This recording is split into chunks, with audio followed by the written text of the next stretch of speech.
பாட வகுப்பிற்கு நாங்கள் எல்லாம் உங்களுடைய சமூகத்தில் வந்திருக்கிறோம். ஆண்டவரே, ஹல்லேலூயா. பரிசுத்த ஆவியானவர் மத்தியில வாங்கப்பா. ஸ்தோத்திரம். வானமும் பூமியும் ஒளிந்து போனாலும் ஆண்டவரே, ஒளியாத உடைய வார்த்தைகளுக்கு நேரா ஆண்டவரே எங்களுடைய மனதை நாங்கள் திருப்புகிறோம். ஆண்டவரே, எங்க மத்தியில சுவாமி நீங்க ஆண்டவரே ஆண்டவரே வெளிப்படுத்தும்படி உடைய வார்த்தையை எங்களுக்கு சொல்லி கொடுக்கும்படி எங்க மத்தியில நீங்க வரும்படி உங்களை நாங்க வரவேற்கிறோம். ஆண்டவரே, ஹல்லேலூயா. என் வார்த்தையின்படி கேட்டு அதுபடி செய்கிறவன் கண்மலையின் மேல் கட்டப்பட்ட வீட்டை போல் இருப்பான். உடைய வசனம் சொல்லியிருக்குப்பா. அப்படிப்பட்ட வாக்கியங்களை உடைய வசனங்கள் எங்களுடைய வாழ்க்கையில தரும்படி இந்த நாள்ல ஆண்டவரே நாங்கள் உடைய சமூகத்துல வந்திருக்கிறோம்ப்பா. ஹல்லேலூயா. பரிசுத்த ஆவியானவரே, ஹல்லேலூயா. உடைய வார்த்தைக்காய் நன்றி. உம்முடைய ஆண்டவரே ஸ்தோத்திரம். உம்முடைய வார்த்தைகள் எங்கள் மத்தியிலே கிரியை செய்ய, உம்முடைய வார்த்தைகள் எங்களுக்குள்ள கிரியை செய்ய எங்களை தாழ்த்துறோம்ப்பா. எங்களை தாழ்த்துகிறோம். ஸ்தோத்திரம். உடைய பிள்ளைகள் எல்லாம் கூடி வந்திருக்கிறாங்க. வசனத்தோடு ஆண்டவரே எங்களோடு கூட இடைபடும்படி உடைய சமூகத்துல காத்திருக்கிறோம். பலப்பட்டுங்க. நன்றி ஆண்டவரே, நன்றி ஆண்டவரே. ஸ்தோத்திரிக்கிறோம். ஹல்லேலூயா, ஹல்லேலூயா. நன்றி ராஜா. ஸ்தோத்திரம் ஆண்டவரே. ஹல்லேலூயா. வாழ்வில் நடுமையமாய் பாதையில்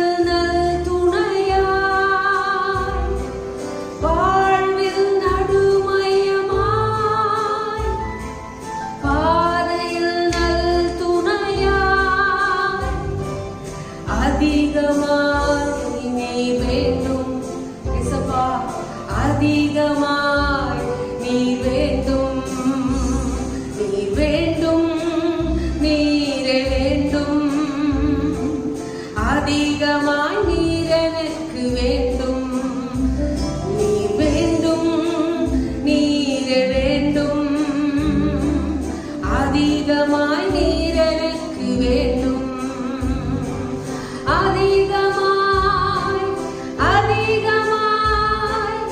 அதிகமாய் இன்னும் அதிகமாய், அதிகமாய் இயேசுவே அதிகமாய், அதிகமாய் நீ வேண்டும், அதிகமாய் நீ வேண்டும். ஹல்லேலூயா. நீங்க எங்க வாழ்க்கையில பெருகும்படி ஆண்டவரே உடைய வார்த்தைக்கு நேர எங்களுடைய மனதை நாங்கள் திருப்புகிறோம். ஆண்டவரே, ஹல்லேலூயா. மரியாதை போல ஆண்டவரே உடைய சமூகத்துல காத்திருக்கிறோம். எங்களை உருவாக்குகிற வார்த்தைகள் ஆண்டவரே எங்களுக்குள்ள கிரியை செய்யும்படி பரிசுத்தாவுடைய கரத்துல எங்க எல்லாரையும் நாங்க ஒப்பு கொடுக்கிறோம். ஆண்டவரே, ஹல்லேலூயா. தேரத்தக்கதாக உடைய சமூகத்துல நிற்கத்தக்கதாக சீர்பொருந்தும்படி ஆண்டவரே உடைய வார்த்தைகள் எங்களுக்குள்ள கிரியை செய்ய எங்களை தாழ்த்துகிறோம். பரிசுத்தாவுடைய கரத்துல நாங்கள் ஒப்பு கொடுக்கிறோம். இந்த வேத பாட வகுப்பில் ஆண்டவரே நீர் எங்களோடு கூட இடைபடும்படி பரிசுத்தாவுடைய கரத்துல ஆண்டவரே எங்களை நாங்கள் ஒப்பு கொடுக்கிறோம். பலப்பட்டுங்க. இயேசுவின் மூலம் வேண்டுகிறோம் ஜீவன் உள்ள நல்ல பிதாவே. ஆமென், ஆமென், ஆமென். ஆண்டவராக இயேசுவின் நாமத்தினாலே உங்கள் யாவருக்கும் என்னுடைய வாழ்த்துதலை தெரிவிக்கிறேன். இந்த நாளின் வேத பாடகத்திற்கு உங்களை அன்போடு அழைக்கிறேன். அப்போஸ்தலனாகிய பேதுரு எழுதின பொதுவான 2ஆம் நிருபத்தை நாம் கற்றுக்கொண்டிருக்கிறோம். பைபிள் ஸ்டடி அப்படின்னா ஒரு டீப்பான ஒரு பைபிள் ஸ்டடியாக அல்ல, ஒரு அவுட்லைன். இந்த 3 அதிகாரத்திலையும் இருக்கிற மிக முக்கியமான சில வார்த்தைகளை, அந்த பின்னணியை உங்களுக்கு நான் விளக்கி உங்களோடு கூட சேர்ந்து நான் வாசிக்க போகிறேன். வாங்க சேர்ந்து வாசிக்கலாம். 1ஆம் அதிகாரத்தின் முதல் 2 வசனத்தை இன்னைக்கு நாம் கற்றுக்கொள்ள இருக்கிறோம். அந்த 2 வசனத்தை முதலாவது வாசித்து விடுவோம். பின்பதாக அந்த வார்த்தைகளை கற்றுக்கொள்ள கர்த்தர் நமக்கு உதவி செய்வாராக. பேதுரு எழுதின 2ஆம் நிருபத்தின் முதல் அதிகாரத்தின் முதல் 2 வசனம் சேர்ந்து வாசிக்கலாமா? நம்முடைய தேவனும் இரட்சகருமாய் இருக்கிற இயேசு கிறிஸ்துவின் நீதியால் எங்களைப் போல அருமையான விசுவாசத்தை பெற்றவர்களுக்கு இயேசு கிறிஸ்துவின் ஊழியக்காரனும் அப்போஸ்தலனுமாகிய சீமோன் பேதுரு எழுதுகிறதாவது, தேவனையும் நம்முடைய கர்த்தராகிய இயேசுவையும் அறிகிற அறிவினால் உங்களுக்கு கிருபையும் சமாதானமும் பெருக கடவுள். கர்த்தர் நம்மை ஆசீர்வதிப்பாராக. இந்த 2 வசனத்தில இருந்து முன்னுரையாக உங்களோடு கூட சில காரியங்கள் பேச போகிறேன். இந்த வசனத்தின் தனிப்பட்ட ஒவ்வொரு வசனத்தின் வார்த்தைக்கும் வருவதற்கு முன்பதாக இதுடைய யார் எழுதினது, யாருக்கு எழுதினார், என்ன சூழ்நிலை, எதற்காக எழுதப்பட்டதுன்னு ஒரு 3 காரியத்தை மட்டும் உங்களோடு சொல்லிட்டு அந்த வசனத்துக்கு நேராக நம்முடைய சிந்தனைகளை திருப்பிக் கொள்ளும். யார் எழுதினது? பேதுரு எழுதின நிருபம் சொல்லி தலைப்பிலே கொடுத்திருக்கு. பேதுரு எழுதினார். 3ஆம் அதிகாரத்தில் 1ஆம் வசனத்துல பார்ப்பீங்கன்னு சொன்னா இந்த 2ஆம் நிருபத்தை நான் எழுதுகிறேன்னு சொல்கிறேன். எந்த காலகட்டத்தில் எழுதினார் அப்படின்னு சொன்னா அந்த 1ஆம் அதிகாரத்தின் 12ஆம் வசனத்துல வாசிக்கிறோம், 13ஆம் வசனத்துல வாசிக்கிறோம். நம்முடைய கர்த்தராகிய கிறிஸ்து எனக்கு அறிவித்தபடி நான் என் கூடாரத்தை விட்டு போவது சீக்கிரத்தில் நேரிடும் என்று அறிந்து. அப்ப மரண தருவாயில் அவனை ஆண்டவருக்காக மரிப்பதற்கு முன்பதாக வயதான நாட்களில், ஏன்னா இயேசு கிறிஸ்து சீஷராக இருக்கும் பொழுதே எல்லா சீஷரையும் இந்த வயதில் மூத்தவர். ஏறக்குறைய 30 ஆண்டுகளுக்கு பின்பதாக, ஏறக்குறைய கிபி 65 இந்த நிருபத்தை அவன் எழுதுகிறான். அப்ப ஏறக்குறைய குறைந்தது 70-75 வயது அவனுக்கு இருந்திருக்க வேண்டும். அந்த வயதான ஒரு சூழ்நிலையில தன்னுடைய மரணத்தை, கிறிஸ்து சொன்னது போல தனக்கு ஏற்பட போகிறதான மரணத்தை எதிர்நோக்கி காத்திருக்கிறதான பேதுரு எழுதுகிறான் என்று நம்ம பார்க்கலாம். யாருக்கு எழுதினான்? 1 பேதுருல கொடுத்தது போல தெளிவாக இங்க இல்லை. நமக்கு 1 பேதுருல தெளிவா இருக்கு. 1 பேதுரு 1ஆம் அதிகாரத்தின் 1ஆம் வசனத்தை நீங்க படிச்சீங்கன்னா அங்கே சிதறி இருக்கிறவர்களுக்கு, பொந்து, கலாத்தியா, கப்பத்தோக்கியா அந்த பகுதியிலே சிதறி இருக்கிற தேவனுடைய ஜனங்களுக்கு, சிதறி இருக்கிறவர்கள் என்று சொன்னாலும் உங்களுக்கு தெரியும், யூதர்கள் தங்களுடைய சொந்த தேசத்திலிருந்து உபத்திரவத்தின் நிமித்தமாக அந்நிய தேசத்துல போய் தங்கி இருக்கிறார்கள். அவர்களுக்கு எழுதுகிறான் அப்படின்னு சொல்றேன். ஆனா இங்க அப்படி உங்களுக்கு தெளிவான ஒரு வார்த்தை இல்லைனாலும் யாருக்குன்னு சொல்லி எழுதுனது. ஆனா எப்படி இதை நம்ம புரிந்து கொள்ள வேண்டும்? வசனத்திலிருந்து புரிந்து கொள்ளலாம். அந்த 1ஆம் வசனத்துல வாசிக்கிறோம், எங்களை போல அருமையான விசுவாசத்தை பெற்றவர்களுக்கு. நான் எப்படி விசுவாசத்தை பெற்றேன் அதே போல நீங்கள் விசுவாசத்தை பெற்று இருக்கிறீங்க. அப்ப நான் ஒரு இயேசுவை பின்பற்ற, இயேசு மேல் விசுவாசத்தை வச்சிருக்கிறேன். நான் ஒரு கிறிஸ்தவன், நீங்களும் கிறிஸ்தவர்கள். அப்ப கிறிஸ்தவர்களுக்கு எழுதுகிறான் அப்படிங்கிறது நமக்கு அதுல தெளிவாகும்.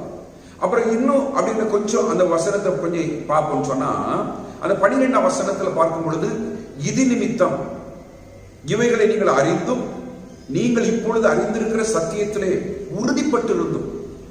அப்ப இந்த வசனத்துக்கு அவங்க யாரா அறிந்திருக்கிறாங்க, அறிந்திருக்கிற சத்தியத்துல உறுதிப்பட்டு இருக்காங்கன்னு சொன்னா அவங்க அநேக நாட்கள் கிறிஸ்தவர்கள். அவங்க யாரல்ல, புதிதான கிறிஸ்தவர்கள் அல்ல என்பதையும் இந்த வசனத்துல நம்ம புரிந்து கொள்ள முடியும்.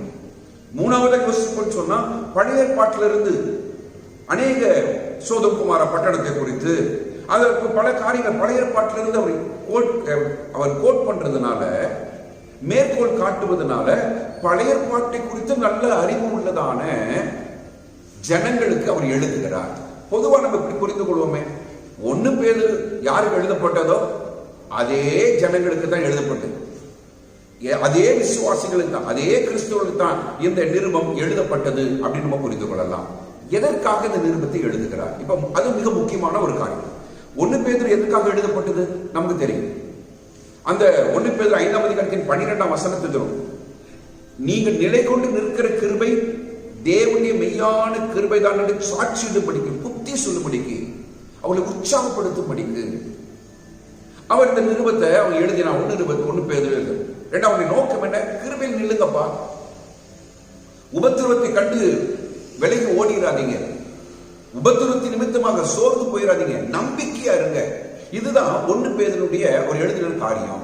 சிதறி இருக்கிற விசுவாசிகள் உறுதியா இருக்கும்படி, நம்பிக்கையில உறுதியா இருக்கும்படி, விலகி போகாதபடிக்கு அவர் என்ன செய்ய எழுதினார். 2 பேதுரு எதற்காக எழுதப்பட்டது? 2 காரியங்களை உங்களுக்கு நான் குறிப்பிட விரும்புகிறேன்.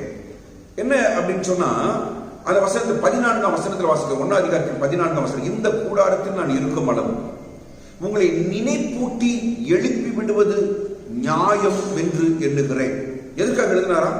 டு ரிமைண்ட், டு என்கரேஜ், அவங்கள ஞாபகப்படுத்தும்படி.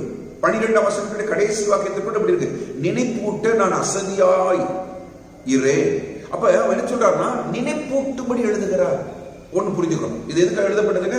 நினைப்பூட்டி அவர் எழுதுகிறார். 3ஆம் அதிகாரத்தில் 2ஆம் வசனத்துல கூட அந்த வார்த்தையை நீங்க வாசிக்க முடியும். 3ஆம் அதிகாரத்தில் 2ஆம் வசனத்தில் கூடபடி பரிசுத்த தீர்க்கதரிசிகளால் முன் சொல்லப்பட்ட வார்த்தைகளை இரட்சகராயிருக்கிற கர்த்தருடைய அப்போஸ்தலராகிய எங்களுடைய கட்டளைகளையும் நீங்கள் நினைவு கூறும்படி இந்த நிருபங்களினால் உங்கள் உண்மையான மனதை நினைப்பூட்டி எழுப்புகிறேன். அப்ப எதுக்காக எழுதினார் அப்படின்னா டு ரிமைண்ட் தம், வசனங்களை மீண்டும் ஞாபகப்படுத்தும்படி அவர் எழுதினார் அப்படின்னு பார்க்கணும்.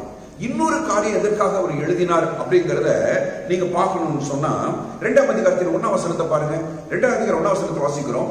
கள்ள தீர்க்கதரிசிகளும் ஜனங்களுக்குள்ளே இருந்தார்கள், அப்படியே உங்களுக்குள்ளும் கள்ள போதகர்கள் இருப்பார்கள்.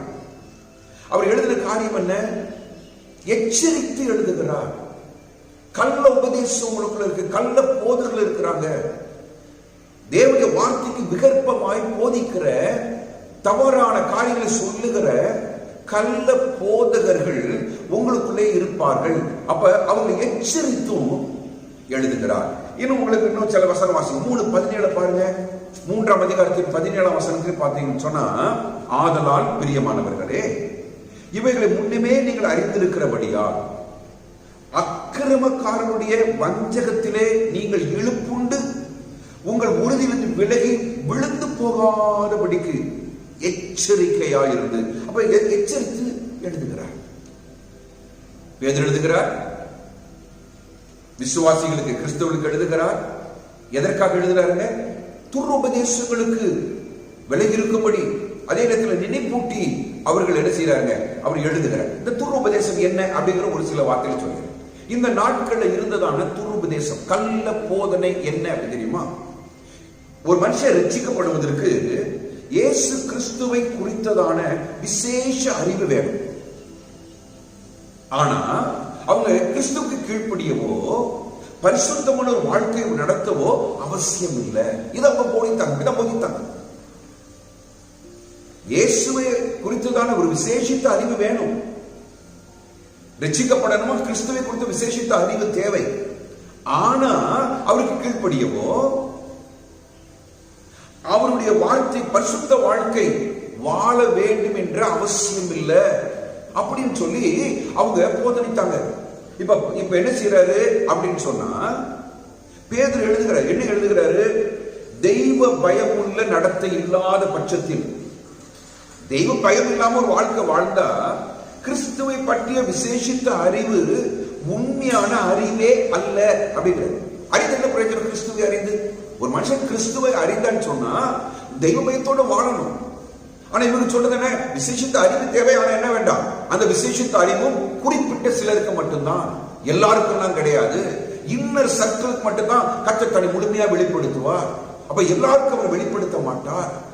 இப்படி பல தேவையில்லாத துரு உபதேசங்களை, கள்ள உபதேசங்களை ஜனங்களை கொடுத்து குழப்பிக் கொண்டிருந்தாங்க.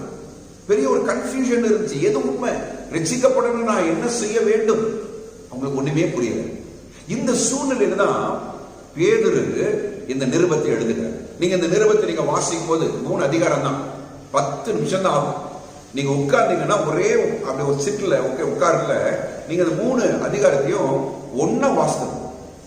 இந்த பைபிள் ஸ்டடி நடக்கிற நாட்டில் தினந்தோறும் இந்த 3 அதிகாரத்தையும் டெய்லி ஒரு முறை வாசிக்கணும். அப்ப மற்ற அதிகாரத்தை வாசிக்கணும், அதையும் வாசிக்கணும்.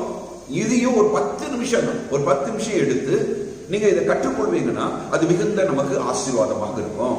இந்த இதில் படிக்கும் பொழுது ஒரு வார்த்தை நீங்க படிப்பீங்க, அறிகிற அறிவு, அறிவு, அறிவு. இதுதான் திறவுகள் வார்த்தை. இந்த 3 அதிகாரத்தையும் இந்த 2 பேரை புரிந்து கொள்வதற்கு திறவுகள் வார்த்தை அறிவு, நாலேஜ்.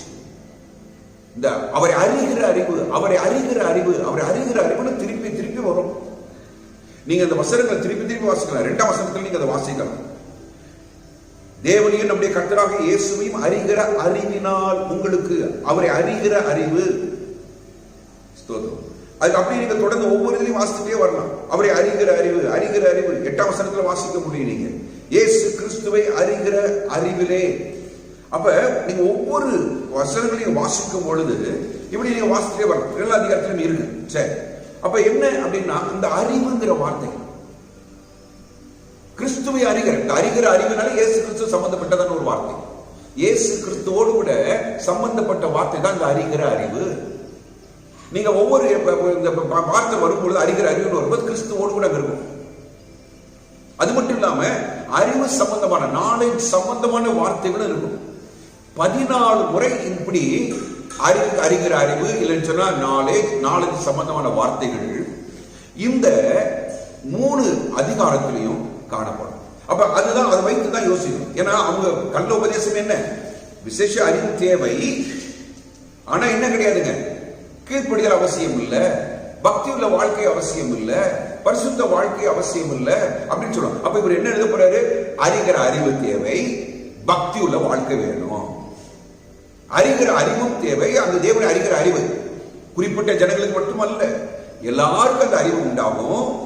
அது மாத்திரமல்ல, அவருக்கு கீழ்ப்படிந்து பரிசுத்தமாய் வாழ வேண்டும் என்று சொல்லிதான் இந்த 3 அதிகாரத்திலே எழுதுகிறார். இப்ப உங்களுக்கு புரிஞ்சிச்சா? நான் சொன்னது ஓரளவு புரிந்திருக்கும், சரிங்களா? இப்ப நம்ம ஒவ்வொரு வார்த்தையாக நம்ம அப்படியே கொஞ்சம் வேகமா நம்ம படிக்க கர்த்தர் நமக்கு உதவி செய்வாரா.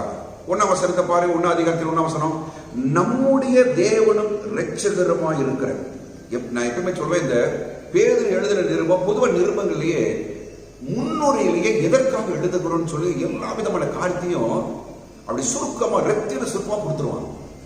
இப்ப நீங்க இங்க படிக்கும் பொழுது முதல் அந்த வார்த்தைகளே பாருங்களேன், நம்முடைய, அழகா அந்த வார்த்தையை அழகு சூப்பரா இருக்கு. நம்முடைய அப்படிங்கிற வார்த்தை, நான் உங்களுக்கு அந்த வார்த்தை அப்படி சொல்றேன். இப்ப இந்த வார்த்தை, தேவனும் இரட்சகருமாய் இருக்கிற இயேசு கிறிஸ்து. யாருங்க அவரு? அவர் தேவன், அவர் இரட்சகர். அவருடைய தெய்வீக தன்மையை குறிக்கிறது. பொதுவா யெகோவா விட்னஸ்காரங்க சொல்லுவாங்க, என்ன சொல்லுவாங்க, இயேசு கிறிஸ்து பூரண மனுஷன், அவர் தெய்வம் அல்ல அப்படின்னு சொல்லுவாங்க. ஆனா இந்த வசனம் எப்படி இருங்க, தேவனும் இரட்சகருமாய் இருக்கிற இயேசு கிறிஸ்து. அப்ப நம்ம இயேசு கிறிஸ்து யாருங்க? அவர் தேவன். அவர் யாருங்க? அவர் இரட்சகர். நீங்க 11ஆம் வசனத்துல வாசிப்பீங்கன்னு சொன்னா, இவ்விதமாய் நம்முடைய கர்த்தரும் இரட்சகருமாகிய அவர் நம்முடைய கர்த்தர். He is our Lord, He is our Savior, He is our God. அவர் தேவன், அவர் நம்முடைய இரட்சகர், அவர் நம்முடைய கர்த்தர், அவர் நம்முடைய தேவன். அவர் இயேசு கிறிஸ்துவை நீங்களும் நானும் தேவன பூர்ண புருஷனாக மாத்திரமல்ல, அவர் பூர்ண புருஷன் தான். 100% இந்த உலகத்தில் வாழ்ந்த நாட்கள்ல இயேசு இப்படிதான் வாழ்ந்தாங்க. 100% மனிதனாய் வாழ்ந்தார். அதே நேரத்தில் 100% அவர் தேவனாகவும் வாழ்ந்தார். இயேசு கிறிஸ்து மனிதன் தான், ஆனா அதே நேரத்தில் தேவன். அது நமக்கு தெரிஞ்சிருக்கணும். அப்ப இங்க பாக்குறோம், அவர் தேவனும் இரட்சகருமாய் இருக்கிறார், கர்த்தராய் இருக்கிறார். நீங்க இப்படி இந்த வார்த்தைகளை இந்த இடத்துல மட்டும் இல்லைங்க, நீங்க பைபிள் ஃபுல்லா படிக்கலாம். சொல்லுகிற வசனங்களை குறித்து கொள்ளுங்க. தீத்து 2ஆம் அதிகாரத்தின் 13ஆம் வசனம், பிலிப்பியர் 2ஆம் அதிகாரத்தின் 6ஆம் வசனம், எபிரேயர் 1ஆம் அதிகாரத்தின் 3ஆம் வசனம், 8ஆம் வசனம், 10ஆம் வசனம், யோவான் 1ஆம் அதிகாரத்தின் 1ஆம் வசனம், யோவான் 20ஆம் அதிகாரத்தின் 28ஆம் வசனம். இந்த வசனங்கள் எல்லாம் நீங்க வாசிப்பீங்கன்னு சொன்னா, அவர் தேவன், அவர் தேவன். வேத பைபிள் தெளிவா சொல்லி இருக்குது, இயேசு கிறிஸ்து தேவன். யாராவது இயேசு கிறிஸ்து தேவன் இல்லை அப்படின்னு சொன்னாங்கன்னா நீங்க இப்ப தெளிவா சொல்லலாம், இல்லையா? ஒருவேளை இல்ல கிரேக்க பாஷையில அப்படி போட்டிருக்கு ஏதாச்சும் சொல்லுவாங்க, நீங்க சொல்லணும், இல்ல கிரேக்க பாஷையில. நான் சொல்றது கிரேக்க பாஷையில, எனக்கு கிரேக்க பாஷையில எனக்கு தெரியாது, ஓரளவுக்கு வாசிப்பேன், அவ்வளவுதான். அந்த கிரேக்க பாஷையில ஆர்டிகிள் சொல்ல முடியாது, கிராமர்ல அந்த ஆர்டிகிள் இங்க தேவனுக்கு ஒரு ஆர்டிகிள் வச்சுக்கிற ஒரு ஆர்டிகிள் கொடுக்கல, ஒரே ஆர்டிகிள் தான் கொடுக்குது. அது அப்படின்னா என்ன அர்த்தம்னா, ஒரே தேவனை தான், கிறிஸ்துவை தான் அந்த 2 வார்த்தையும் குறிக்கிறது. தேவனும் இரட்சகர் வந்து ஒரே நபரை குறிக்கிறது சொன்னா இங்க வேதத்துல வாசிக்கிறோம், சரிங்களா? அப்ப வசனம் எப்படி போட்டிருக்குது, அவர் தேவனும் இரட்சகருமாய் இருக்கிற இயேசு கிறிஸ்து அப்படின்னு சொல்லி பார்க்கணும். குட். அப்ப அடுத்த வார்த்தை வந்துருமா? இப்ப நான் உங்களுக்கு சொல்ற அடுத்த வார்த்தை நீதியால். யாருடைய நீதியால்? நம்முடைய தேவனும் இரட்சகருமாய் இருக்கிற இயேசு கிறிஸ்துடைய நீதியால், ரைச்சியஸ்னஸ், இயேசு கிறிஸ்துடைய நீதி. இந்த நீதின்ற உடனே எங்க போயிருக்கு தெரியுமா? ரோமர்கள் நிருபம் 3ஆம் அதிகாரம் 20ஆம் வசனத்திலிருந்து 26ஆம் வசனம் வரைக்குள்ளதான வேத பகுதிக்கு போயிருக்கு. ரோமர் 3ஆம் அதிகாரத்தில் 20ஆம் வசனத்துக்கு வந்துட்டீங்கன்னா அங்கதான் நீதி. பழைய ஏற்பாட்டுக்கும் புதிய ஏற்பாட்டுக்கும் இதுலதான் பெரிய வித்தியாசமே வரும். பழைய ஏற்பாட்டுல ஒரு மனுஷன் ரட்சிக்கப்படணும்னா நியாய பிரமாணத்தை கை கொள்ளணும், ஆண்டவர் கொடுத்த கட்டளைகளை கை கொள்ளணும். அந்த கட்டளைகளை கை கொண்டால்தான் ரட்சிப்பு. நான் சொல்ற வார்த்தை நல்லா புரிந்து கொள்ளுங்க. பழைய ஏற்பாட்டுல என்னங்க, ஆண்டவர் 10 கட்டளை கொடுத்திருக்காரு இல்லையா? கட்டளைகளுக்கும் எவன் கீழ்ப்படிவானோ அந்த மனிதன் ரட்சிக்கப்படுவான். பழைய ஏற்பாட்டில இருந்து ரட்சிப்பு எப்படி உண்டாகும்? இப்படிதான் உண்டாகும். அவன் கட்டளைக்கு கீழ்ப்படிவான். அந்த கட்டளையில் கீழ்ப்படிதான் நியாயப்பிரமாணம். அவன் என்ன சொல்லியோ நியாயப்பிரமாணத்துக்கு கீழ்ப்படிந்ததுனால, நியாயப்பிரமாணத்தை எல்லாவற்றையும் அவன் நிறைவேற்றினதுனால அவன் இப்ப என்ன செய்வான்? அவன் ரட்சிக்கப்படுவான். ஆனா புதிய ஏற்பாட்டுல அப்படி அல்ல. புதிய ஏற்பாட்டுல ரட்சிப்பு தேவனுக்கு எப்படி தரமா? இலவசமா தர. இயேசு கிறிஸ்துவின் நீதியால் நம்ம ரட்சிக்கப்பட்டிருக்கோம். நம்முடைய சொந்த நீதி கிடையாது. இதுதான் நீங்க எங்க வாசிப்பீங்க? அந்த 20ஆம், அப்ப அது மட்டும் வாசிக்கிறோமா? கொஞ்சம் வேகமா வாசிக்கலாமே. நீதிமொழிகள், ரோமர் 3ஆம் அதிகாரத்தில் 20ஆம் வசனத்திலிருந்து 26ஆம் வசனம் வரைக்கும் ஒரு 4-5 காரியங்களை உங்களுக்கு நான் குறிப்பிட விரும்புகிறேன். படிக்கலாம். அந்த 20ஆம் வசனத்தை வாசிங்க. இப்படி இருக்க பாவத்தை அறிகிற அறிவு நியாயப்பிரமாணத்தினால் வருகிறபடியா. எதனால வந்துச்சு? நியாயப்பிரமாணத்தினால பாவம் தனக்கு இருக்கு அப்படிங்கிற அறிவு ஒரு மனுஷனுக்கு வந்துச்சு. எந்த மனுஷனும் நியாயப்பிரமாணத்தின் கிரியைகளினாலே, நியாயப்பிரமாணத்தை நிறைவேற்றி நியாயப்பிரமாணத்தை செய்கிறதுனால, நியாயப்பிரமாணத்தை நடக்கிறதுனால தேவனுக்கு முன்பாக நீதிமானாக்கப்படுவதில்லை. ரொம்ப தெளிவா என்ன இருக்கு? நீதிமானாக்கப்படுவதில்லை. நியாயப்பிரமாணம் என்னதான் செஞ்சிச்சு? ஒரு மனுஷனை பாவி அப்படின்னு குற்றப்படுத்துச்சு. பொய் சொல்லாத, பொய் சொல்லிட்டான், ஐயோ நான் பாவம் செஞ்சிட்டேன். களவு செய்யாத, திருடணும், ஐயோ. நியாயப்பிரமாணம் வந்ததுனால பாவம் உயிர் பெற்றது. நியாயப்பிரமாணத்தினால பாவம் என்னதுன்னு கண்டு கொண்டான். பாவம் மட்டும் இருக்கு, நீ ஒரு பாவி, உனக்கு ஒரு ரட்சிப்பு தேவை அப்படிங்கிறத சொல்லுவதற்காக தான் நியாயப்பிரமாணம். அதை நிறைவேற்ற முடியாம மனிதர் தடுமாறிக்கிட்டே இருந்தாங்க. சரிங்களா? நீங்க இத பாருங்க. 23ஆம் வசனத்துல பாருங்க. அந்த வசனம் சொல்லுது, அதே ரோமர் 3ஆம் அதிகாரத்தில் 23ஆம் வசனத்துல வாசிக்கிறோம், எல்லாரும் பாவம் செய்து தேவ மகிமை எல்லாருக்கும். யாருமே நியாயப்பிரமாணத்தை கை கொள்ள முடியல. அப்ப நியாயப்பிரமாணத்தினால ஒரு மனுஷனாலும் நீதிமானாக்கப்பட முடியாது. எல்லா மனுஷனுக்குள்ளும் இந்த நீதி இல்லை என்கிற ஒரு கருத்தை நாம் கற்றுக்கொள்கிறோம். வாசிங்க 21ஆம் வசனம் வாசிங்க பார்ப்போம். இப்படி இருக்க நியாயப்பிரமாணம் இல்லாமல் தேவநீதி வெளியாக்கப்பட்டிருக்கிறது. சூப்பரா நம்ம இது பெரிய நமக்கு ஆசீர்வாதம். இதுதான் எப்படி போட்டிருக்கு?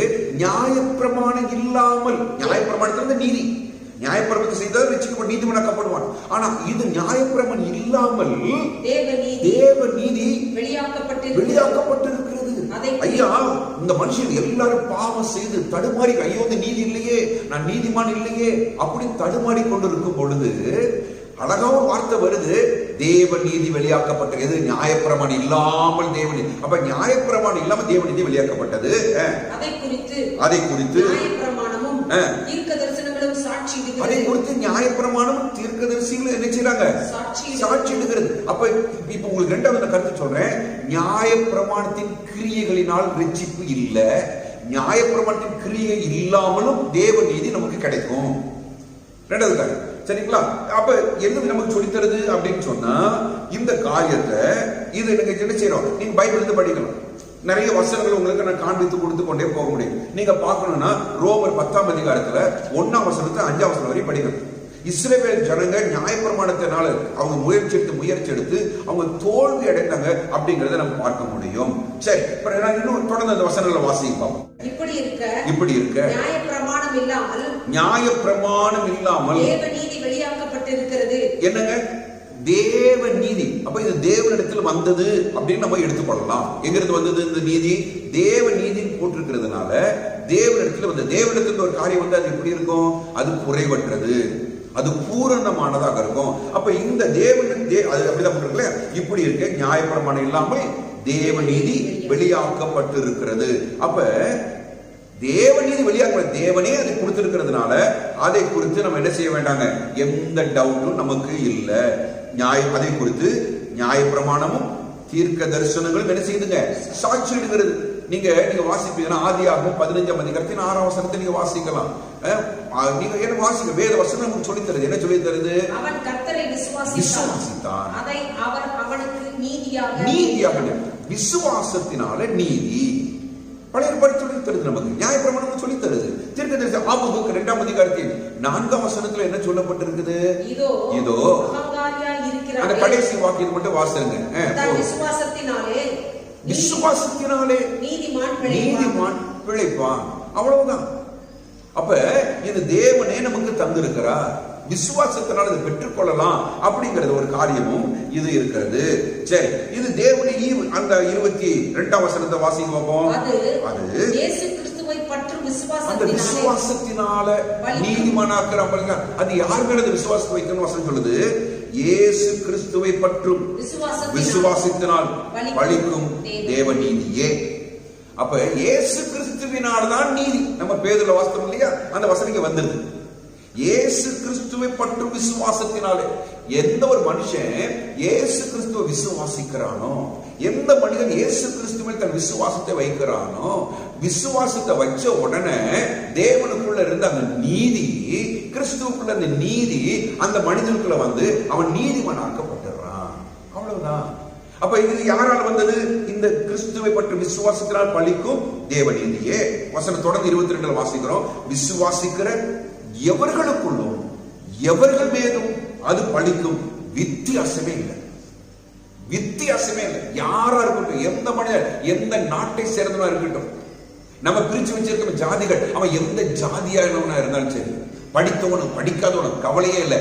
அது வசனம் போட்டிருக்கு, விசுவாசிக்கிற எவர்களுக்குள்ளும் எவர்கள் மேலும் அது பலிக்கும். வித்தியாசமே இல்லை. அந்த 24ஆம் வசனம் போட்டிருக்கு, இலவசமாய். எப்படி பெற்றோம்? அது தேவனுடைய ஈவு. நீதிங்கிறது இலவசமா நமக்கு கிடைக்குது. இலவசமாய் அவனுடைய கிருபையினாலே கிறிஸ்து இயேசுவில் மீட்பை கொண்டு நீதிமான்களாக்கப்படுகிறார்கள்.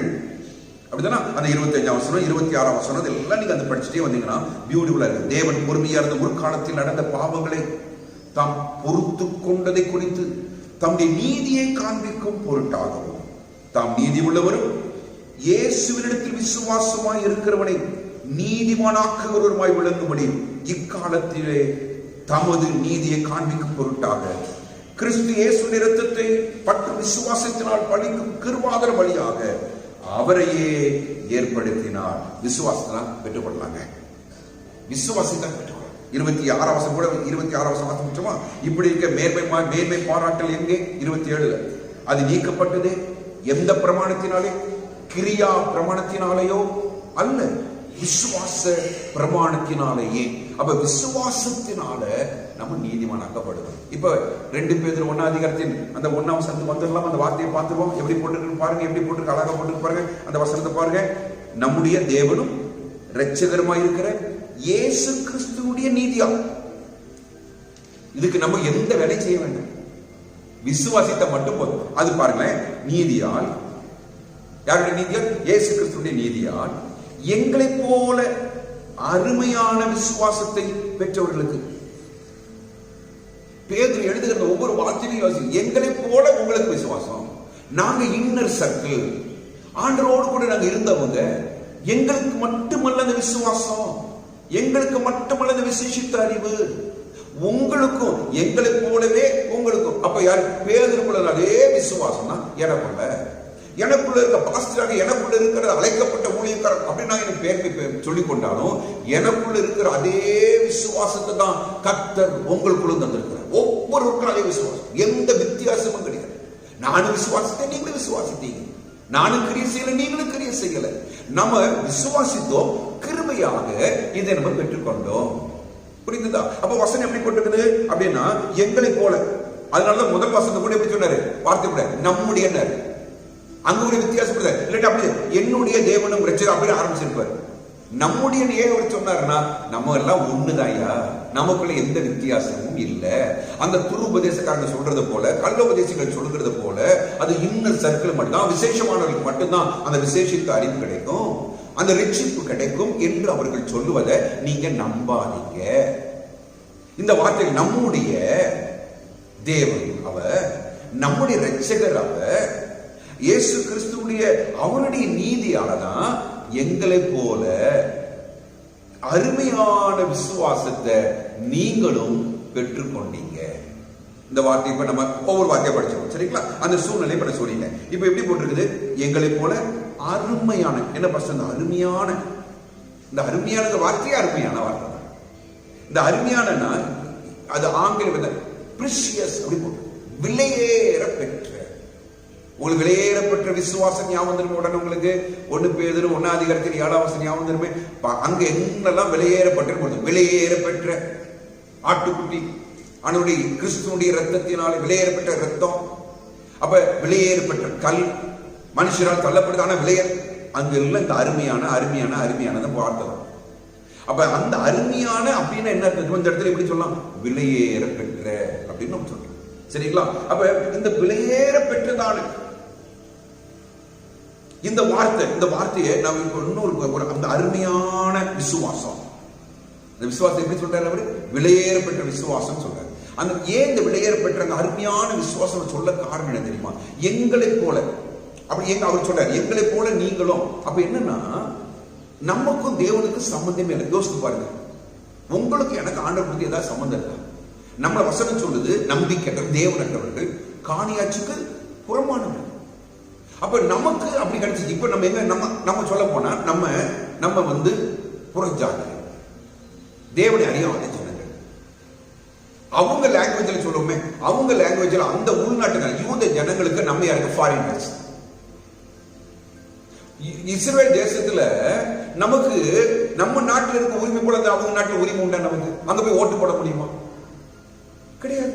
நம்ம அங்க போன விசிட்டரா இருக்கலாம், கெஸ்டா இருக்கலாம், டூரிஸ்டா போலாம் அந்த ஊருக்கு, அவ்வளவுதான். ஆனா இவர் சொல்ற எங்களை போல உங்களுக்கு இருக்குது. அப்ப என்ன அர்த்தம்? இந்த அருமையான வார்த்தைக்கு அந்த கிரேக்க பதம் என்ன சொல்லுதுன்னா, நீ அந்நிய தேசத்தான், நீ ஒரு புறஜாதியம் தான், ஆனாலும் தேவன் என்ன பண்றாரு தெரியுமா? இந்த நாட்டுல முழு எங்களுக்கு இருக்கு எல்லா சுதந்திரத்தையும் கர்த்தர் உங்களுக்கு தந்துட்டார். நான் எப்படி ஆபிரகாமுடைய பிள்ளையோ அதே போல நீ ஆபிரகாம் பிள்ளை. நான் விசுவாசத்தினால் எப்படி ஆபிரகாமின் சந்ததியோ அதே போல நீயும் விசுவாசத்தினால ஆபிரகாமின் சந்ததி.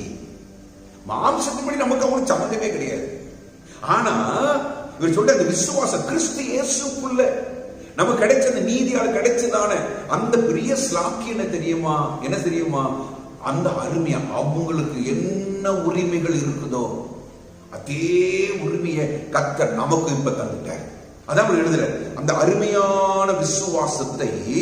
இந்த ஒவ்வொரு வார்த்தையும் விசுவாசம் என்னங்க, ஏங்க அது வெளியேறப்பட்டது அப்படி படிக்கலாம் இல்லையா? ஒவ்வொரு வேர்டையும் அப்படி நீங்க படிச்சுட்டே போலாம். விசுவாசம் ஏன் வெளியேறப்பட்டது?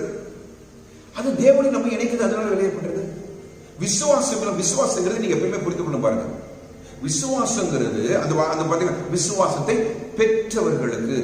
விசுவாசத்தை என்ன செஞ்ச நம்ம கிரியை அல்ல, நம்ம முயற்சி அல்ல, நம்ம ஆண்டவர் நம்பணும். விசுவாசத்தை பெற்றுக்கொண்டோம், அதையும் தேவன் தான் தந்தார், கிருபையா ஈவாய் தந்தார்.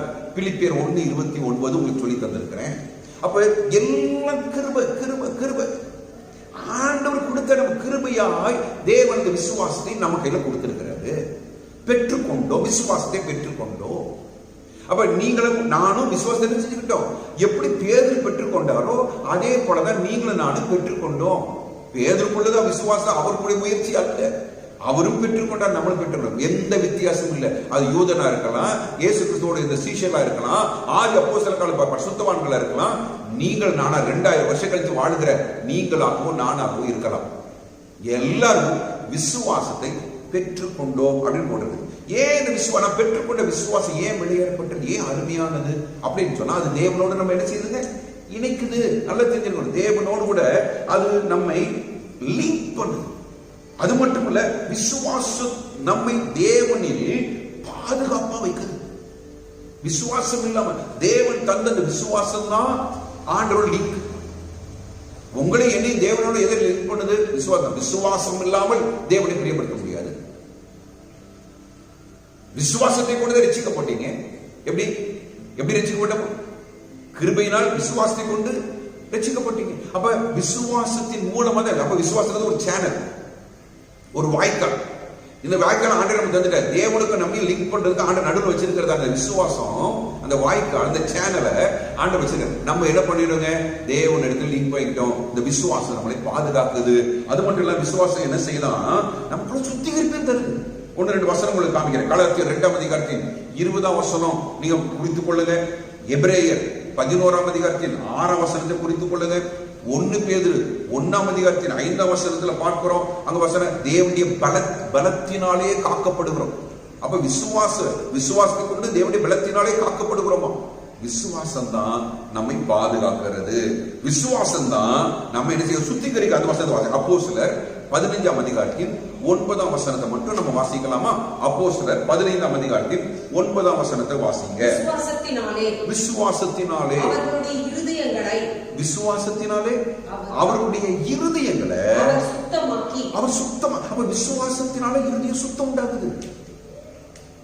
அப்ப விசுவாசங்கிறது விலையேற்பட்டது. ஏன்னா அந்த விசுவாசம் இல்லைன்னா ஒண்ணுமே இல்லைங்க.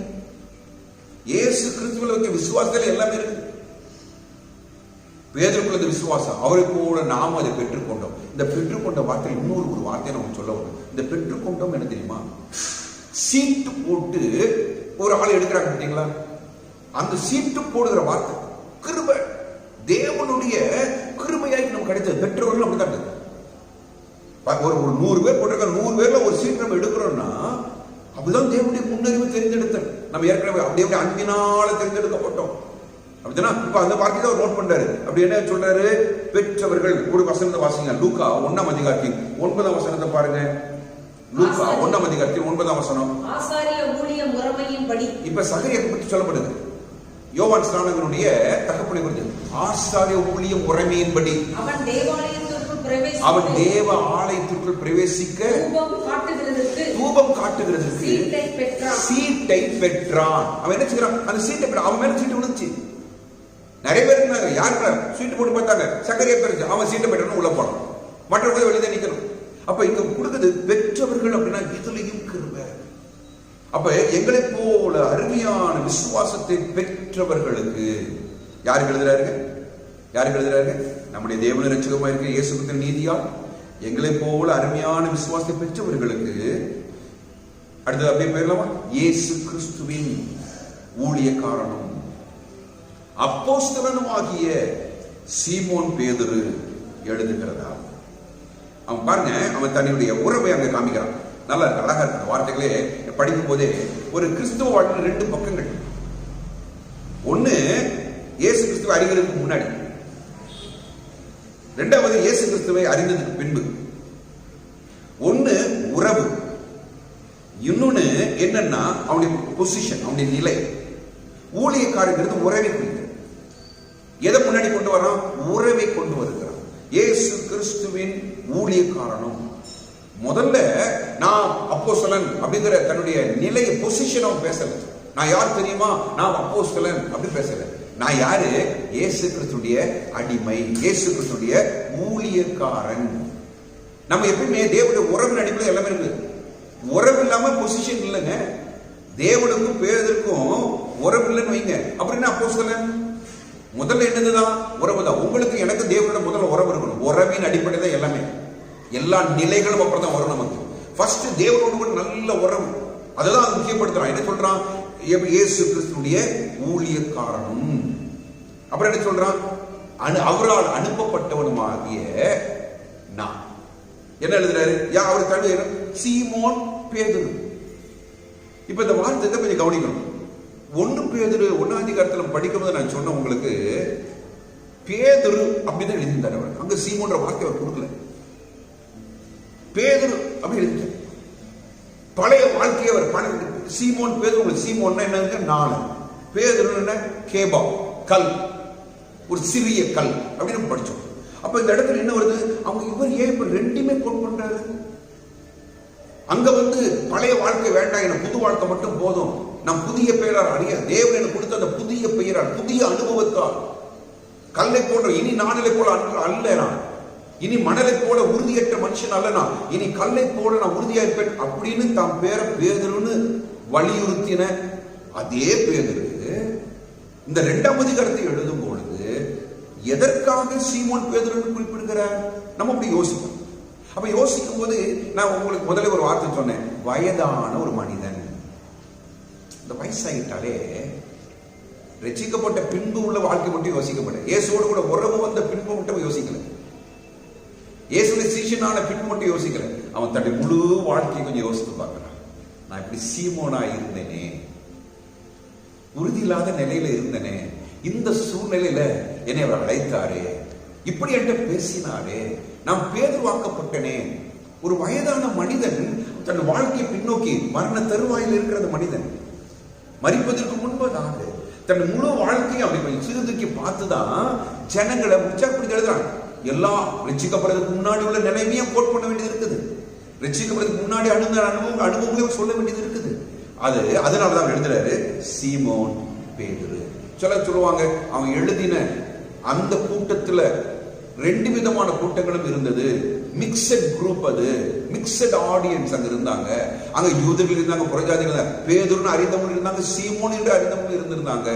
அதனால அவர் என்ன பண்ணாரு, சீமோன் பேதுரு அப்படின்னு சொல்லி அவர் என்ன செய்தாரு, அவர் எழுதினார் அப்படின்னு சொல்லுவாங்க. சரி, வெரி குட். அப்ப நம்ம என்ன அப்படின்னு இதுல நான் முக்கியமா உங்களுக்கு சொல்ல விரும்புகிற காரியம் என்னன்னா, அவன் தன்னுடைய வாழ்வின் 2 பக்கங்களையும் சொன்னான், அவரோடு இருக்கிற உறவையும் சொன்னான், நிலையையும் சொன்னான், வாழ்வின் 2 அம்சங்களையும் சொல்லுகிறான். ஒண்ணு என்ன சொல்ற, சீஷனாவதற்கு முன்பதாக இருந்தது அந்த பெயரையும் சொல்லுகிறான். சீஷனாக்கப்பட்ட பின்பு தன்னுடைய வாழ்க்கையில காணப்பட்ட முக்கியமான அம்சத்தையும் அவன் என்ன செய்கிறான், குறிப்பிடுகிறான். 1ஆம் வசனத்தை படிக்கிறதுக்கு ஏறக்குறைய நம்ம 1/2 மணி நேரத்துக்குள்ள செலவு பண்ணிட்டோம். குட். திருப்பி அந்த 1ஆம் வசனம் வாசிப்போம். நம்முடைய தேவனும் ரட்சகர், தெய்வீகம், இயேசு கிறிஸ்துவின் நீதியா, அவருடைய நீதி தான் நம்ம எல்லாரும். எங்களை போல அருமையான விசுவாசத்தை பெற்றவர்களுக்கு வித்தியாசமே இல்லை. இயேசு கிறிஸ்துடைய ஊழியக்காரன் உறவை முக்கியப்படுத்துகிறான். அப்போஸ்தலனாகிய சீமோன் பேதுரு அவன் கடந்ததை காண்பிக்கிறான், அப்படிதானா? அது கடந்த நிலையை சொல்லுகிறான். இப்ப இருக்கிறதான வயதான ஒரு மனிதனை போல அவனை எழுதுகிறதாவது என்ன எழுதுகிறான், தேவனையும் நம்முடைய கர்த்தராகிய இயேசுவையும் அறிகிற அறிவினால் உங்களுக்கு கிருபையும் சமாதானமும் பெருக கடவுள். 1 பேதுரு 2ஆம் வசனத்துடைய கீழே நீங்க வாசிப்பீங்கன்னா கிருபையும் சமாதானம் பெருக முடிச்சிட்டார். ஆனா இப்ப இங்க இந்த 2ஆம் நிருபத்தில் எழுதுவது வித் பர்பஸ். வேத வசனங்கள் ஒன்னையும் ஆவியான சும்மா எழுதிக்கல. அந்த நேரத்தில் ஒரு மூல எழுதுனா இந்த ஒரு மூல எழுதுற அப்படிலாம் இல்ல. அங்க கிருபையும் சமாதானம் பெருக அப்படிதான் இருக்கும். ஆனா இங்க என்ன பண்றாரு, தேவனையும் நம்முடைய கர்த்தராகிய இயேசுவையும் அறிகிற அறிவினால். அந்த வார்த்தை இயேசு கிறிஸ்துவை அறிகிற அறிவினால் உங்களுக்கு என்ன உண்டாகும், கிருபையும் சமாதானம் பெருகும். மேலோட்டமா நான் சொன்னா உங்களுக்கு இப்படி சொல்லுகிறேன், எல்லா ஆசீர்வாதத்துக்கு ஆதாரம் என்ன தெரியுமா, சோர்ஸ் என்ன தெரியுமா, அவரை அறிகிறார்.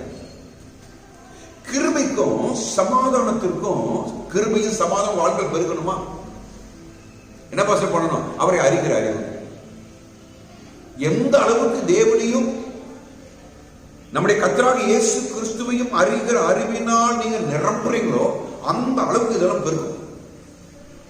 இதுதான் இது அல்லாமல் வேற எதுவுமே கிடையாது. இது நான் எப்படி காஸ் அண்ட் எஃபெக்ட் சொல்லலாம் உங்களுக்கு. காஸ் ஒரு காரணம் இருக்கணும், காரண காரியம் இல்லாம ஒரு இன்னொரு காரியம் நடக்காது, விளைவு வராது. ஒரு விளைவு நம்ம பார்க்கிறோம்னா ஏதோ ஒரு காரணம் இருக்கணும். இவன் ஆசீர்வாதமா இருக்கிறான், நன்மையா இருக்கிறான், சமாதானம் கிருபையா இருக்கிறான், நிறைய ஆசீர்வாதம்னா அவன் அறிகிற அறிவு ஒரு காரணம் இருக்குது. சொல்றது உங்களுக்கு புரியுதா? இப்ப சில நேரம் மழை பெய்ஞ்சு பாத்தீங்கன்னா, மழை பெய்ஞ்சு பாத்தீங்கன்னா அப்படியே கொஞ்சம் பச்சை பசேன்னு இருக்கும். வெயில் நாட்கள் காஞ்சு ஒரு சின்ன புல்லு கூட இருக்காது. ஆனா மழை பெய்ஞ்சு ஒரு 2-3 நாள் மழை பெய்ஞ்சுன்னா ஒரு 3ஆவது நாள் நீங்க பாத்தீங்கன்னா பச்சை பசேன்னு இருக்கும். எல்லா இடங்களும் பாத்தீங்கன்னா அப்படியே புல்லு துளு பார்க்கறதுக்கு அழகா இருக்கும். இந்த புல்லு முளைக்க காரணம் என்ன, ஒரு காரணம் இருக்குது, ஒரு காசு இருக்குது. அதனுடைய காசுடைய விளைவு தான், அந்த காரணத்துடைய விளைவு தான் புல்லு. அப்ப ஒரு காரணம் மழை பெய்ததுன்னு சொல்லலாம், மழை பெய்தது காரணம், மழை பெய்தது புல் முளைத்தது.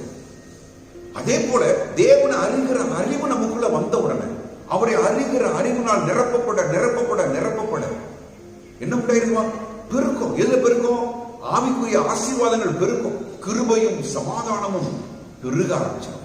அப்ப இதை நல்ல புரிந்து, அப்ப அறிவு இல்லாம அது குறைவா இருந்தா எது குறைவா இருக்கும் அப்படின்னு இந்த வசனத்திலும் கற்றுக்கொள்கிறோம். அப்ப நம்ம புரிந்து கொள்ள வேண்டிய காரியம் என்ன, அவர் அறிகிற அறிவினால் அவர் அறிகிற அறிவினால் கிருபையும் சமாதானமும் பெருகும். இது நான் இப்ப வார்த்தை சொல்லப்படுறேன். அறிகிற அறிவு, அறிவு அப்படின்னு நாலேஜ். இந்த நாலேஜ்ங்கிற வார்த்தை வந்து இன்டெலெக்சுவல் நாலேஜ் கிடையாது, மூளை அறிவு கிடையாது. இது நல்ல பண்ணு. இந்த வார்த்தையில் என்ன எழுதுமா, தனிப்பட்ட இன்டிமசி, தேவனோடு கூட நெருக்கமான மற்றும் தனிப்பட்ட உறவை குறிக்கிறதான அறிவு. இந்த அறிவு, இந்த அறிவு என்ன அப்படின்னா தனிப்பட்ட உறவு. தேவனுக்கும் நமக்கு அப்படி தனிப்பட்ட ரீதியில் ஒரு நெருக்கமான ஒரு உறவு. இப்ப இப்படி உங்களுக்கு உதாரணமா சொல்ல வரேன். அமெரிக்க பிரசிடென்ட் டொனால்ட் ட்ரம்ப் தெரியுமா? நீங்க என்ன சொல்லுவீங்க? தெரியும். என்ன தெரியும் அவரை பத்தி? அவருக்கு பத்தி அறிவு தெரியுமே. அவர் வந்து அமெரிக்க பிரசிடென்ட். ஒருவேளை அவருக்கு சில ஒரு ஹேபிட் சொல்லலாம், சில காரியங்களை சொல்லலாம் நம்ம. ஆனா அவரை பத்தி முழுமையான நமக்கு தெரியாது, தனிப்பட்ட அறிவு கிடையாது நமக்கு. இதான் பேப்பர்ல வாசித்தது, கேள்விப்பட்டது, சொன்னது, இதுதான் நமக்கு தெரியும். இப்ப அநேகருக்கு எப்படி தெரியுமா, இயேசு கிறிஸ்துவ குறித்து மூளை அறிவு இருக்குது. இயேசு கிறிஸ்துவ குறித்து பாஸ்டர் சொல்றது, படிச்சது ஏதோ ஒன்று பர்சனல் ரிலேஷன்ஷிப் மூலமா ஏற்பட்ட அறிவு இருக்குதா நமக்கு? தனிப்பட்ட அறிவு இருக்குதா? ஆண்டவரோடு கூட தனிப்பட்ட உறவு நிமித்தமா ஏற்பட்டதான அறிவு நமக்கு இருக்கணும். பேதுரு சொல்லுகிறார், அதான் சொல்ல, இயேசு கிறிஸ்துவை அறிகிற அறிவினா. அப்ப நம்ம நினைச்சோன்னா, ஆண்டவரே இந்த அறிவு எனக்கு வேணுமே. நீங்க 3ஆம் அதிகாரம் 18ஆம் வசனம் சொல்லுது, அறிகிற அறிவிலே வளருங்கன்னு சொல்லுது. வளரணும், ஆண்டவரோடு கூட நெருங்கி பழகணும். அதனால் ஏற்படுகிறதான அந்த உறவு நம்ம ரட்சிப்பு. நம்முடைய ரட்சிப்புக்கு வந்து சொல்றேன், நம்ம ரட்சிப்புன்னு என்ன? அவர் அறிகிற அறிவு தாங்க ரட்சிப்பு. என்னைக்கு அவர் தான் என்னுடைய தேவன், அவர் தான் என்னுடைய ரட்சகர், எனக்காக சிலுவையில் மரித்தார் அப்படிங்கிறதான அந்த அறிவு வரும்பொழுது, பர்சனல் டச், இன்டிமசி வரும்போது ரட்சிப்பு நமக்கு வந்துடுது. யோவான் 17ஆம் அதிகாரத்தின் 3ஆம் வசனத்துல இந்த வசனம் உங்களுக்கு தெரியும். யோவான் 17:3, அதான் நம்ம ரட்சிப்பின் வசனம். அதுதான் வாசிக்கிற வசனத்தை. ஒன்றான மெய் தேவனாகிய உம்மையும் நீர் அனுப்பினவராகிய இயேசு கிறிஸ்துவையும் அறிவதே நித்திய ஜீவன். அதுதான் அவரை அறிகிற அறிவு, அந்த இன்டிமசி, தேவனோட நெருங்கிய தனிப்பட்ட உறவின் நிமித்த வருகிறதான அறிவு. சரிங்களா? அந்த அறிவு தான் நம்ம ரட்சிப்பில் நடந்தது. இந்த அறிகிற அறிவினால் தான் நம்முடைய வாழ்க்கையில் என்ன வருது தெரியுமா? புது ஜீவன் வருது. இந்த புது ஜீவன் அப்படிதான் வந்துச்சு நமக்குள்ள. புது பலன் வந்தது, நம்ம மனசு புதுசா மாறிச்சு. எப்படி நம்ம மனம் புதிதானது? எப்படி நமக்குள்ள மறுரூபம் வந்தது? வேற ஒண்ணும் இல்லைங்க, அவரை அறிகிற அறிவினாலதான் இந்த காரியங்கள்லாம் நம்ம பார்க்கிறோம். ஸ்தோத்திரம். பிலிப்பியர் 3ஆம் அதிகாரத்தின் 10ஆம் வசனத்துல பவுல் என்ன சொல்லுகிறார் பாருங்க. பிலிப்பியர் 3ஆம் அதிகாரத்தின் 10ஆம் வசனத்துல, இப்படி நான் அவரையும் அவருடைய உயிர்த்தெழுதலின் வல்லமையையும் அவருடைய பாடுகளின் ஐக்கியத்தையும் அறிகிறதற்கும் இது வந்து நான் வந்து எப்படின்னா படிச்சு தெரிந்து கொண்டது அல்ல, பர்சனலா அனுபவிக்கிறது. இந்த அனுபவத்தின் மூலமா அவர் கிடைக்கிறதான அறிவு. அப்ப நீங்களும் நான் அந்த நாட்கள்ல மூளை அறிவு அல்ல, ஆண்டவரே உண்மை நான் அறிந்து அனுபவிக்க கூடியதாக இருக்கிறவர். பர்சனல் எக்ஸ்பீரியன்ஸ் பண்ணணும். இந்த அறிவு எக்ஸ்பீரியன்ஸ் பண்ணக்கூடியது. கிறிஸ்துவ வாழ்க்கை அதுதான். இயேசு கிறிஸ்து என் பாவத்தை மன்னித்தார், அவர் ரத்தம் எனக்காய் சிந்தப்பட்டது சொல்லும் போது ஏன் கண்ணில் கண்ணீர் வருது நமக்கு? அவருடைய பாடுகள் நினைக்கும் போது, அவர் எனக்காக சிலுவையில் மரித்தார் நினைக்கும் போது அந்த தேவ அன்பு நம்முடைய உள்ளத்தில் அப்படியே பொங்குது. பார்த்தீங்களா? ஏன்? அதாங்க ரிலேஷன்ஷிப், அதாங்க உறவு, தனிப்பட்ட உறவு. அப்ப தேவனுக்கு நமக்கு என்ன இருக்குன்னா இந்த உறவு. இந்த உறவின் அடிப்படையில் தான் நம்ம என்ன செஞ்சுட்டு இருக்கோம்? ஒவ்வொரு நாள் நம்ம உருவாக்கி கொண்டிருக்கிறோம். சரி, நீங்க இது வாசிக்கலாம். தானியேல் 11ஆம் அதிகாரத்தில் 32ஆம் வசனத்துக்கு நீங்க வாசிக்கலாம். தானியேல் 11ஆம் அதிகாரத்தில் 32ஆம் வசனம் என்ன போட்டு பாருங்க. உடன்படிக்கைக்கு துரோகிகளாய் இருக்கிறவர்களை இச்சக பேச்சுகளினால் கள்ள மார்க்கத்தாராக்குவான். தங்கள் தேவனை அறிந்திருக்கிற ஜனங்கள், பர்சனலா அறிந்திருக்கிற ஜனங்கள் திடன் கொண்டு ஸ்ட்ராங்கா இருப்பாங்க. அப்ப நீங்கள் நானும் தேவனை அறிகிற அறிவு, பர்சனலா நம்ம ஸ்ட்ராங்கா இருப்போம். இன்னொரு யோபு 22ஆம் அதிகாரத்தின் 21ஆம் வசனத்துல வாசிக்கிறோம். யோபு 22:21 வாசிக்கிறோம். அவரோட பழகி சும்மா இல்ல பேப்பர் வாசித்து இல்ல, பைபிள் பக்கங்களை வாசித்து மட்டும் அல்ல, அவரோடு கூட பழகி சமாதானம் பழகுனா சமாதானம். அறிவு பர்சனல் பழகுனா பர்சனல். ஆண்டவரோட நெருக்கமா பழக நீர் அவரோடு பழகி என்ன செய்யுங்க, சமாதானமாயிரும். அப்பதான் இன்டிமேசி நமக்குள்ள வரும். நேரம் செலவு பண்ணணும், எடுக்கணும். ஆண்டவரோடு கூட நேரத்தை செலவு பண்ணுங்க. நீங்க தேவனோட நேரத்தை செலவு பண்ணும்போது உங்களுக்கு என்ன உண்டாகுது, நல்ல ஒரு உறவு அங்கே நமக்கு கிடைக்கிறது. ஸ்தோத்திரம். இன்னொன்னு நான் சொல்றேன், இந்த பர்சனல் அறிவுனா என்னெல்லாம் வந்துடும் தெரியுமா? 1 யோவான் 2ஆம் அதிகாரத்துல 3-4 வசனம் படிப்பீங்கன்னு சொன்னா வாசிக்கலாம். 1 யோவான் 2ஆம் அதிகாரத்துல படிப்போம் வேகமா. அவருடைய கற்பனைகளை நாம் கைக்கொள்ளுகிறவர்களானால், அவருடைய கற்பனைகளை நாம் கைக்கொண்டால், அவரை அறிந்திருக்கிறோம். கீழ்ப்படியும் போது என்ன வந்துருதுங்க, அறிவு. யாருக்கு கீழ்ப்படி? எல்லாருக்கும் கீழ்ப்படி பண்ண தெரியுமா? பர்சனலா நம்ம நேசிக்கிறோம். ஏதோ ஒரு வேலை சொல்லிட்டாங்கன்னா உடனே செய்வோம், அந்த அன்புக்காக செய்வோம். அப்ப ஆண்டு சொல்றாரு 1 யோவான் 2:3 வசனத்தை வாசிக்கிறோம். திருப்பி வாசிங்க. கற்பனைகளை நாம் கைக்கொள்ளுகிறவர்களானால், கற்பனைகளை கைக்கொண்டால் அவரை அறிந்திருக்கிறோம் என்று அறிந்து கொள்ளலாம். அறிந்திருக்கிறேன் என்று சொல்லியும் அவருடைய கற்பனைகளை கைக்கொள்ளாதவன் அவனுக்கு கொஞ்சம் என்ன சொல்லிருக்க, அவன் பொய்யனா இருக்கிறான், அவனுக்குள் சத்தியம் இல்ல, அவனுக்குள்ள ஒண்ணு இல்ல. அப்ப சத்தியமாகி கிறிஸ்து உள்ள இருந்தாருன்னு சொன்னா அந்த அன்புனால எல்லாம் நடக்கும். அப்ப ஆட்டோமேட்டிக்கா கீழ்ப்படியில் வந்துடும், பரிசுத்த வாழ்க்கை வந்தது சொல்றாரு பாத்தீங்களா. அவங்க கீழ்ப்படிய வேண்டாம்னு சொல்றாங்க பாத்தீங்களா. அந்த துருபதேசம் என்ன, ஆண்டவருக்கு அறிவு கொண்டு இருந்தா போதும். அது ஒரு குறிப்பிட்ட ஜனங்கள் எல்லாருக்கும் அந்த அறிவு உண்டு. விசுவாசித்த எவர்கள் மேலும் அது யாரா இருந்தாலும் அது பலிக்கும். நீங்க விசுவாசிக்கிற ஆண்டவர் விசுவாசிக்கும் போது அந்த பர்சனல் டச் உங்களுக்கு கிடைச்சிடும். இயேசு கிறிஸ்துவ விசுவாசிக்கும் பொழுது அந்த ஆண்டவரே உங்களுக்கு எல்லாம் தந்துருவார். அதெல்லாம் நீங்க ஆண்டவருடைய எல்லாமே தருவார். நீங்க ஒண்ணு இல்ல, நீங்க ஆண்டவர் சமூகத்துல வந்து நில்லுங்க. ஆவியானவரை உங்களுக்கு விட்டு கொடுங்க, பரிசுத்தாவியான பேசணும் உங்களுக்கு விட்டு கொடுங்க. அப்ப இந்த காரியங்கள் நமக்குள்ள என்ன செய்ய ஆரம்பிச்சிருங்க, இந்த அறிவு நமக்குள்ள வர ஆரம்பிச்சிடும். இதுல நீங்க பெருகவும் நீங்க ஆரம்பிச்சிருவீங்க. ஸ்தோத்திரம். பிலிப்பியர் 3ஆம் அதிகாரத்தின் 8ஆம் வசனத்துல இதே காரியத்தை தான் பவுல் அழகா சொல்றாரு. பிலிப்பியர் 3:8 சொல்றாரு பாருங்க. அது மாத்திரமல்ல, கிறிஸ்து இயேசுவை அறிகிற அறிவின் மேன்மைக்காக எல்லாவற்றையும் சொல்றா பாத்தீங்களா. இந்த வார்த்தையெல்லாம் நீங்க திருப்பி படிக்கணும். இந்த அறிகிற அறிவின் மேன்மைக்காக எல்லாவற்றையும் நஷ்டமென்று எண்ணிக்கொண்டிருக்கிறேன். நான் கிறிஸ்துவை அவரை ஆதாயப்படுத்திக் கொள்வதற்காக. அப்ப எல்லாம் நஷ்டம், அவரை நான் ஆதாயப்படுத்துறேன். அவர் எனக்கு போதும், மற்ற எதுவும் எனக்கு தேவை. இதுதாங்க பர்சனல் அறிவு. இதான் தனிப்பட்ட உறவுங்க ஆண்டவரோடு கூட. இதான் அறிவு. அவன் எந்த அளவுக்கு அறிந்திருந்தா, அவர் விலையேற பெற்றவர் என்பது அறிந்திருந்தா, அவர் தான் முக்கியம் அறிந்திருந்தா, அவர் இல்லாம ரட்சிப்பு இல்லை அப்படின்னு அவன் அறிந்திருந்தா, எல்லாத்தையும் விட்டுருக்கான். எல்லாம் நஷ்டம் நினைக்கிறான். தனக்கு லாபமா இருந்தவைகளை நஷ்டம் குப்பைமா எண்ணிட்டான். ஏன்? அவரை ஆதாயப்படுத்த, அவரை புரிந்து கொள்ள, அவரை பற்றி கொள்ள. அப்ப இந்த வசனம் சொல்லியிருக்கு, தேவனையும் நம்முடைய கர்த்தராக இயேசு கிறிஸ்துவை அறிகிற அறிவினால் உங்களுக்கு கிருபையும் சமாதானமும் பெருக. இந்த கிருபையும் சமாதானம் ஆட்டோமேட்டிக்கா பெருக. எப்ப இந்த அறிவு தான் எல்லாம், இந்த அறிவுனால எல்லாம் கிடைக்கும். நம்ம திரும்பி படிப்போம். அடுத்த 3ஆம் வசனம் 4ஆம் வசனம் 5ஆம் வசனம் எல்லாம் தொடர்ந்து படிச்சு வரும்போது அவர் அறிகிற அறிவுனாலதான். ஆனா இந்த ஜனங்கள் என்ன சொன்னாங்க? இந்த ஜனங்கள் யாரு? இந்த துருபதேச ஜனங்கள் சொன்ன காரியம் என்ன? கீழ்ப்படி வேண்டாம், பரிசுத்த வாழ்க்கை வேண்டாம், ஒண்ணும் வேண்டாம். ஆனா பேதுரு அதை வலியுறுத்துகிறார். இந்த கொள்கை குறித்து, எந்த கொள்கை குறித்து? இந்த துருபதேசம் குறித்து இன்னும் நீங்க கொஞ்சம் அறிந்து கொள்ள விரும்புனீங்கன்னா கொலோசியருக்கு எழுதின நிருபத்தை நீங்க படிக்கணும். கொலோசியருக்கு எழுதின நிருபத்தை நீங்க படிப்பீங்கன்னா அங்க 1ஆம் அதிகாரத்தின் 9ஆம் வசனம் இதுல படிக்க பார்ப்போம். 9ஆம் வசனம் 10ஆம் வசனம் படிக்க பார்ப்போம்.